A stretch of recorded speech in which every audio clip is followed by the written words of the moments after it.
तो नमस्कार। बेंगलुरु के एआई इंजीनियर अतुल सुभाष के मामले में जैसे जैसे दिन बीत रहा है वैसे वैसे इस पूरे मामले में एक के बाद एक कई जानकारियां चौंकाने वाली निकलकर सामने आ रही हैं, जो अतुल सुभाष की पत्नी निकिता सिंघानिया के काले पन्नों को खोल रहा है। और जैसे जैसे वो काले पन्ने निकिता सिंघानिया के खुल रहे हैं, एक के बाद एक उनके बारे में ऐसे चौंकाने वाले खुलासे हो रहे हैं जैसे सुनने के बाद आप कहेंगे ये पूरी प्लानिंग पहले से, यानी जब शादी हुई थी शादी से पहले ही पूरी प्लानिंग की गई थी। निकिता सिंघानिया का एक बयान निकलकर सामने आया जिसमें ये कहा गया कि पूछताछ में उन्होंने कहा कि अतुल उन्हें परेशान करता था, वो लोग अतुल को परेशान नहीं करते थे। ये सही बात है भाई, आप जो कहिए वो सब सच है, क्योंकि आप अभी एक व्यक्ति को कहीं ना कहीं आपकी वजह से उसने आत्महत्या कर ली, और दूसरी एक बात कि वो बहुत ज़्यादा परेशान होकर आत्महत्या करने के लिए गया था। कोई भी इंसान बहुत ज़्यादा परेशान हो जाता है तभी आत्महत्या करता है, लेकिन उसके पीछे की कहानी क्या है, उसके पीछे की कहानी आप कभी नहीं बताएंगी पुलिस को। क्योंकि जज साहब के सामने जब आप बोल रही थी तो जज साहब को भी उस वक्त ऐसा लगा कि जैसे किसी ने आपको समझा दिया हो या आपने अपने वकील से बात की हो, आपको जज के सामने क्या बोलना है, क्या कुछ बोलना है, वही आप बोल रही थी। खैर, इस पर नहीं जाएंगे। आज के इस वीडियो में हम आपको बताएंगे कि जब इनकी शादी हुई थी, शादी के बाद ये मॉरिशस गए थे। मॉरिशस में ऐसा कौन सा कांड हुआ था जो कहीं ना कहीं अगर उस वक्त अतुल सुभाष ने गौर किया होता तो शायद उसी वक्त सब कुछ अगर पहले से सचेत होता तो ऐसा कुछ नहीं होता, इतनी नौबत ही नहीं आती। दूसरा ये, इस पूरे मामले में जो फैमिली कोर्ट की जज हैं रीता कौशिक, उनको लेकर भी अब बड़ा एक्शन लेने का प्लान बन रहा है, और अलग अलग एंगल से अब कहा जा रहा है कि इस पूरे मामले में जितने भी लोग हैं उन सब पर कार्रवाइयाँ होंगी। तीसरा ये निकल कर सामने आया है कि इस पूरे मामले में आरोपी निकिता सिंघानिया जब पहली बार यहाँ से गई थी अपने घर जौनपुर बेंगलुरु से, तो जिस वकील के जरिए इन्होंने कोर्ट में पहली पीआईएल दाखिल की थी, यानी जब कंप्लेंट दर्ज कराने के लिए गई थी 498A 125 या फिर घरेलू हिंसा, तो उस वकील ने अब जो खुलासा किया है उसे सुनने के बाद आप निकिता जैसी महिलाओं को, मैं सभी महिलाओं को नहीं कह रहा हूँ, जो निकिता जैसी महिलाएं होती हैं जो अपना स्वार्थ सिद्ध करने के लिए किसी भी हद तक जा सकती हैं, उनको लेकर आप और भी ज़्यादा क्रोधित होंगे, गुस्सा होंगे, नाराज़ होंगे और सोचेंगे कि भाई ऐसी महिलाएं समाज में क्यों हैं, भाई ऐसी महिलाओं का इस समाज में क्या काम है। इस वीडियो में आगे बढ़ें उससे पहले आपसे एक बार फिर से रिक्वेस्ट करते हैं, अतुल सुभाष के लिए वी वॉन्ट जस्टिस हैशटैग चलाइए, और ताकि ये ना लगे कि भाई वो पुरुष हैं तो उस वजह से उनको किसी भी तरह के, उनके परिवार को किसी भी परेशानी से गुजरना पड़े। अभी तक तो फिलहाल अगर हम अतुल सुभाष के जाने के बाद जब ये खबर पूरे देश में सबके पास पहुंच चुकी है, सबके मोबाइल फ़ोन पर, सबके घर के अखबारों में, सबके घर के टीवी चैनलों पर यही खबर चल रहा है, तो अभी तक तो सब कुछ जो देखने को मिला है बहुत अच्छा देखने को मिला है। यानी कि जो पुलिस की कार्यवाही थी, पुलिसिया कार्यवाही, वो बहुत अच्छा कार्यवाही उसे कह सकते हैं। क्योंकि अमूमन हम देखते हैं कि जब किसी महिला की मौत होती है या कोई जो पीड़िता होती है, महिला होती है, तब कार्रवाइयाँ बहुत ज़्यादा तेज़ी से होती हैं, कैंडल मार्च निकाले जाते हैं और एक बड़ा प्रदर्शन होता है और उससे भी तेज़ी से कार्रवाइयाँ होती हैं। लेकिन पहली बार ऐसा हुआ है कि पुरुष के साथ कुछ ऐसा हुआ है, उसके बाद इतनी तेज़ी से कार्रवाई हुई है। खैर, इस मामले में पूरी बातें हम बताएंगे और आपको ये भी बताएंगे कि अतुल सुभाष ने जो अपने उस वीडियो में ये कहा था कि उनकी पत्नी उनसे मतलब कहते हुए बड़ा अजीब लग रहा है, उनकी पत्नी उनके अंडर आर्म्स को चाटती थी और अपने प्राइवेट पार्ट को चटवाने की बात करती थी, और ये सब बातें उनको अच्छा नहीं लगता था। उनका कहना है कि जब वो चाटने के लिए कहती थी तो बड़ा अजीब सा लगता था, बहाना बनाना पड़ता था, और पहले से उनका ये सब कुछ करने का मन नहीं करता था क्योंकि उसने अपना ऐसा हुलिया बना रखा था। जैसे कि एक, अब आप इसे आप ये मत सोचिए कि एक इंसान ने ये सब बातें क्यों कही होंगी और ऐसी बातें पब्लिक फोरम में करनी चाहिए नहीं करनी चाहिए अपनी पत्नी के बारे में जो उन्होंने की। ये सारी बातों को अगर हम आगे आपको बताएंगे, आप समझिएगा कि इन बातों को कहने का मतलब अतुल सुभाष का क्या था या ये पूरा जो प्लान था वो क्या था। तो देखिए, सबसे पहले हम इस वीडियो की शुरुआत करें उस बारे में बताएं, मॉरिशस वाले कांड के बारे में। तो देखिए, कहा जा रहा है कि इस पूरे मामले में जब इनकी शादी हुई थी, यानी शादी के बाद जब लड़की लड़के के साथ आई, तो ये लोग हनीमून मनाने मॉरिशस जाते हैं। उनका ये छोटे भाई विकास ने बयान दिया है, मॉरिशस जाते हैं और मॉरिशस में जाके 3-4 दिन अपना घूमते फिरते हैं, जैसा हनीमून पीरियड होता है, एंजॉय करते हैं। लेकिन एक दिन पहले उनका सामान गायब हो जाता है अतुल सुभाष का, जिसमें पासपोर्ट वगैरह सब कुछ रहता है। तो वो बहुत ज़्यादा परेशान हो जाते हैं, लेकिन उनकी परेशानी से उनकी पत्नी निकिता सिंघानिया को कोई लेना देना नहीं था। वो हंस रही थी। आप सोचिए, वो हंस रही थी दूसरे देश में जाके, दूसरे मुल्क में जाके अगर वो परेशान होता है तो वो हंस रही थी। तो कहीं ना कहीं वो भी एक प्लानिंग का हिस्सा इसलिए कह सकते हैं कि वो जो कांड हुआ था, या जो पासपोर्ट गायब वाली बातें हुई थी बाद में मिली, तो हो सकता है ये भी जानबूझकर किया गया हो, क्योंकि अब बहुत सारी ऐसी बातें निकल कर सामने आ रही हैं, जिससे ये मैं क्यों कह रहा हूँ वो बताऊँगा। निकिता की सास यानी अतुल सुभाष की माँ जो है, उन्होंने कहा है कि जब निकिता के पेट में यानी उनका पोता था, यानी वो 4 महीने की प्रेग्नेंट थी, तो वो सब कुछ देखने के लिए वहाँ पर गई थी। और घर में एक जिम्मेदार व्यक्ति का होना ज़रूरी होता है ऐसे समय में।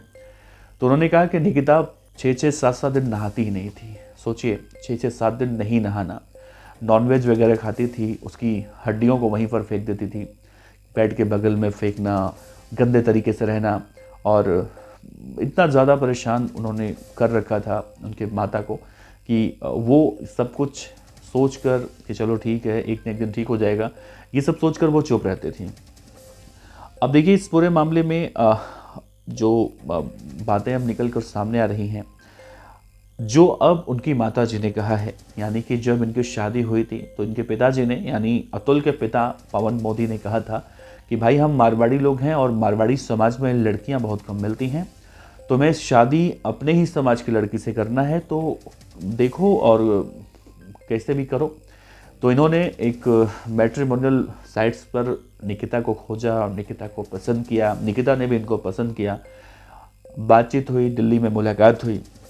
मुलाकात के बाद अब एक चीज़ें जब सोचा जा रहा है, जब उनके घर वाले अपने बेटे को खोने के बाद सोच रहे हैं, तब उन्हें सब कुछ समझ में आ रहा है कि ये सब कुछ प्लानिंग का हिस्सा था। सबसे पहले तो 2 बातें उन्होंने कही। निकिता की माँ जो निशा सिंघानिया है, उन्होंने कही कि भैया, अपना सैलरी स्लिप दिखाओ कि तुम कितना कमाते हो। आप सोचिए, सैलरी स्लिप अगर आज के डेट में अगर कोई शादी कर रहा है, दिखाने की बात करता है, तो चलिए मान लीजिए कि आदमी सोचता है कि मेरी बेटी इससे शादी करके खुश रहेगी, नहीं खुश रहेगी, झूठ बोल रहा है, सच बोल रहा है, जो भी है। उन्होंने अपनी सैलरी स्लिप दिखाई। और दूसरा ये बताया गया कि शादी जितनी जल्दी हो सके उतने जल्दी आप लोग शादी कर लीजिए, क्योंकि निकिता के पिता बीमार रहते हैं, और होता है लोग इस तरह की बातें करते हैं, बीमार रहते हैं, उनकी जो इच्छा है कि वो अपनी बेटी की शादी को देख सकें, शामिल हो सकें, वगैरह वगैरह, तमाम ऐसी बातें। तो ये सब कुछ बहुत जल्दी जल्दी हुआ, यानी शादी का प्रेशर वो लोग बनाने लगे। अतुल सुभाष के परिवार वालों का कहना है कि वो लोग ठीक से समझ नहीं पाए, ठीक से जान नहीं पाए परिवार को, उससे पहले शादी का प्रेशर बढ़ने लगा।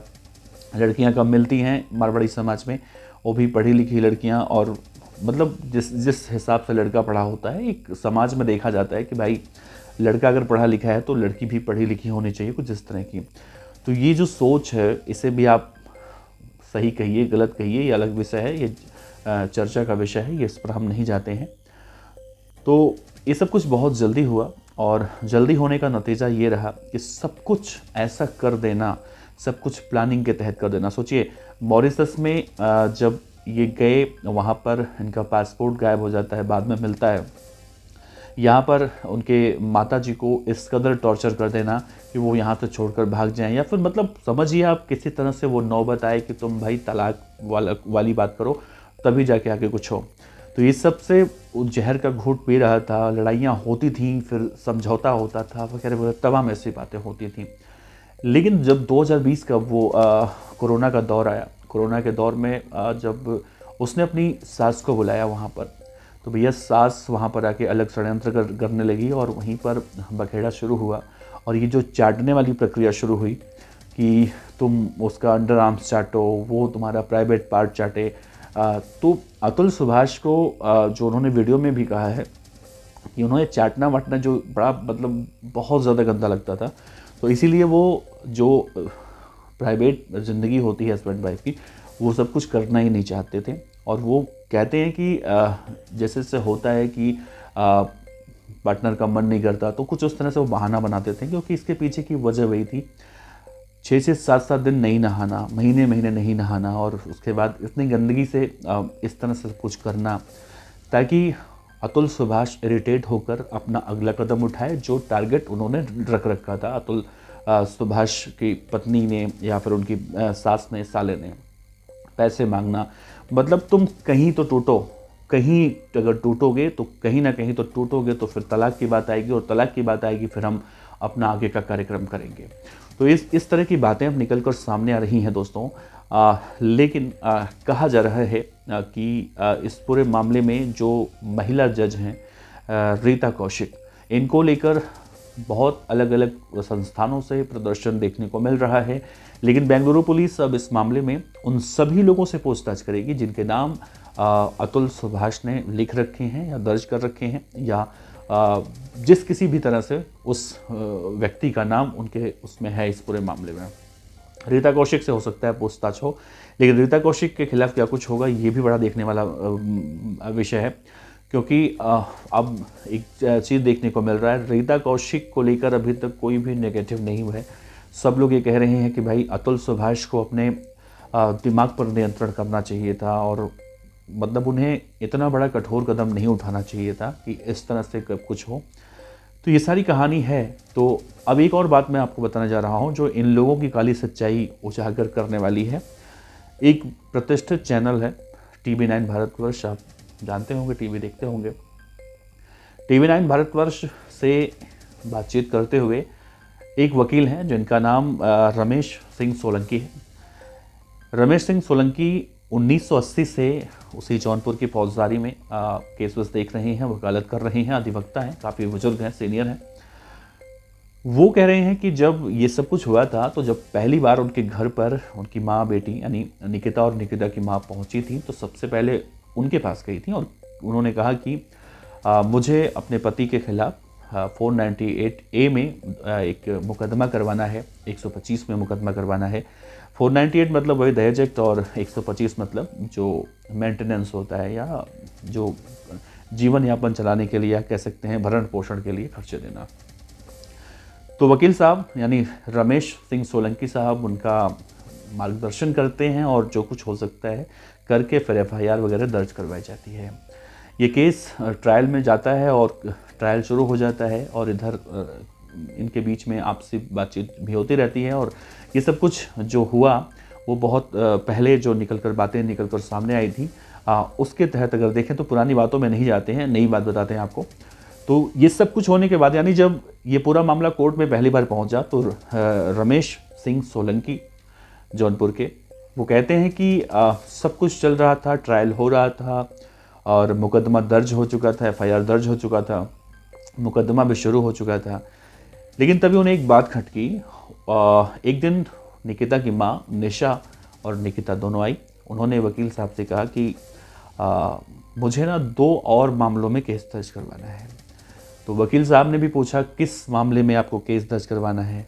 तो उन्होंने कहा कि पहला मामला तो ये है कि जो मेरे पति थे यानी निकिता के जो पिता थे, वो दहेज मांगने की वजह से ही वो मानसिक तनाव में रहने लगे, और एक दिन उन्हें हार्ट अटैक आया और मर गए। दूसरा ये कि जो अतुल सुभाष है यानी जो मेरा दामाद है, वो मेरी बेटी के साथ अप्राकृतिक सेक्स करता है, या इस तरह से कुछ करता है जो एक तरह से कहें प्राकृतिक नहीं है, जिसके लिए धारा लगाई जाती है 377। तो यानी 2 धाराओं में और मुकदमा लगाने की वो बात कर रही थी। पहला हत्या का यानी 302, और दूसरा 377 यानी अप्राकृतिक अननेचुरल सेक्स का। तो वकील साहब को लगा कि भाई तो ज़बरदस्ती वाली बात है, क्योंकि ऐसा तो अभी कुछ है नहीं। तो उन्होंने इसके लिए मना किया, और इसके लिए जब मना किया उन्होंने, तो भाई उन लोगों ने माना नहीं, क्योंकि उन लोगों का एक उद्देश्य था, एक टारगेट था जो उन्हें पूरा करना था। तो वकील साहब ने जब इनकी बातें नहीं मानी, तो उन्होंने किसी और वकील को हायर कर लिया, या ये कहें कि रमेश सिंह सोलंकी ने ये कह दिया कि भाई अगर आप इस तरह से झूठे मुकदमे करवाएंगे तो मैं आपका ये सब नहीं केस लड़ सकता, या उनकी मानवता कह लीजिए, उन्होंने केस नहीं लड़ा। उसके बाद फिर भी ये मामला पहुंचा कोर्ट में। अगर वो लोग सच्चे इंसान होते या जो भी है, तो एक के बाद एक जो कड़ियाँ खुल रही हैं सब इनके खिलाफ जा रही हैं। अब देखिए 302 और 377 वाला मामला जब रमेश सिंह सोलंकी साहब ने नहीं दर्ज करवाया, तो फिर ये किसी और वकील के पास जाती हैं, वहाँ भी ट्राई करती हैं और वहाँ भी उन्हें यही जवाब मिलता है। और ये केस मतलब ट्रायल के लिए आता ही नहीं है, ये केस पहले ही खारिज हो जाता है। इन्होंने सबमिट कर दिया, सबमिट करने के बाद जैसे ही जज साहब के टेबल पर पहुँचता है वो खारिज हो जाता है। अब एक बात और सुनिए आप, जज साहब वही थी रीता कौशिक, और उन्होंने खारिज कर दिया क्योंकि उन्हें पता था भाई ये सब ऐसा तो होता नहीं है, तो ये सारा खारिज हो गया। फिर रीता कौशिक ने जो बातें अतुल सुभाष से कहीं कि 5 लाख रुपए तुम मुझे दो और मैं तुम्हारा केस सेटल कर दूंगी, तो अमूमन देखिए एक छोटे से चीज़ में अगर हम देखें, अगर मैं डिस्क्राइब करने की कोशिश करूं, तो मैं रीता कौशिक को सही कहीं से नहीं कह रहा हूं, लेकिन अगर आप एक छोटी सी साइकिल के पंचर की दुकान पर जाते हैं, तो वहाँ पर भी आप अगर नया ट्यूब लगवा कर जाते हैं और आप चेक करने के लिए जाते हैं कि चलो अगले दुकान पर चेक कर लिया जाए, तो पंचर वाला हो सकता है कि आपको 2 से 4 पंचर कर दे, और ऐसा कई बार देखने को मिला है। तो एक छोटा सा साइकिल का पंचर वाला जब इस तरह से पैसे कमाने में व्यस्त है, तो जज साहब की तो बात ही छोड़ दीजिए। जज साहब ने बातें कही होंगी, नहीं कही होंगी, अब ये भी एक चर्चा का विषय है। पुलिस इन्वेस्टिगेशन करेगी, पुलिस रीता कौशिक को पूछताछ के लिए बुलाएगी, उन्हें पूछताछ के लिए जाना होगा और हर बातों का जवाब देना होगा। तो इस पूरे मामले में कई एंगल निकल कर सामने आएंगे। लेकिन दोस्तों ये बात तो साफ हो चुका है कि ये जो शादी हुई थी, ये शादी दरअसल तोड़ने के ही नियत से ही की गई थी। अभी तक के हम सबूतों को अगर देखें, चाहे हनीमून से जब शुरुआत होती है तब से लेकर और अब तक, यानी हमेशा यही कोशिश रही है कि किसी तरह से शादी टूट जाए, तब जाके ये लोग नई शादी करें या दूसरी शादी करें। क्योंकि अतुल सुभाष ने ये भी आरोप लगाया था कि उनकी पत्नी के किसी गैर मर्द के साथ भी नाजायज़ रिश्ते हैं। अब वो बातें उन्होंने उसका नाम तो नहीं लिया था, लेकिन ये बातें कही थी। और अभी तक निकिता जिसके साथ भी रह रही हों, दिल्ली में, पटना में, लखनऊ में, जहाँ जहाँ भी हो रही हों, वो कहीं ना कहीं उन्हें लगता था कि उनका किसी और के साथ चक्कर है।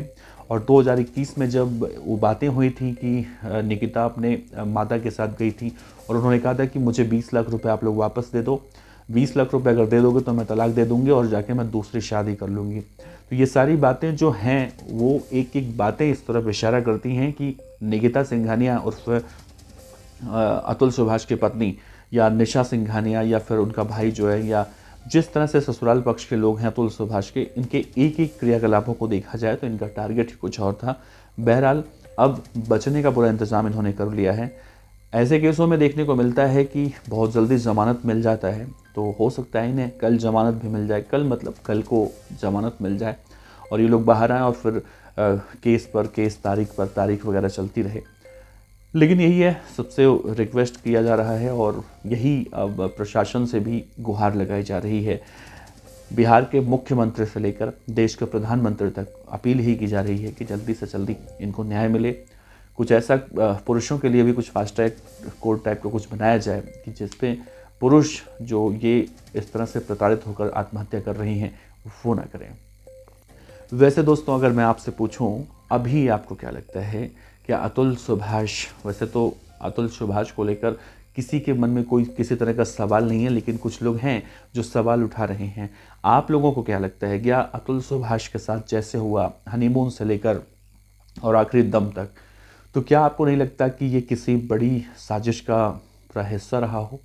खैर जो भी हो, पुलिस इन्वेस्टिगेशन कर रही है। आरोपी सभी 14 दिनों की न्यायिक हिरासत में हैं, इनसे पूछताछ की जाएगी। उसके बाद और भी आगे की जो जानकारियां निकल कर सामने आएंगी। जैसे जैसे दिन बीत रहा है वैसे वैसे कई एंगल निकल कर सामने आ रहे हैं। आप अपने विचार रख सकते हैं। आपका बहुत बहुत शुक्रिया। नमस्कार।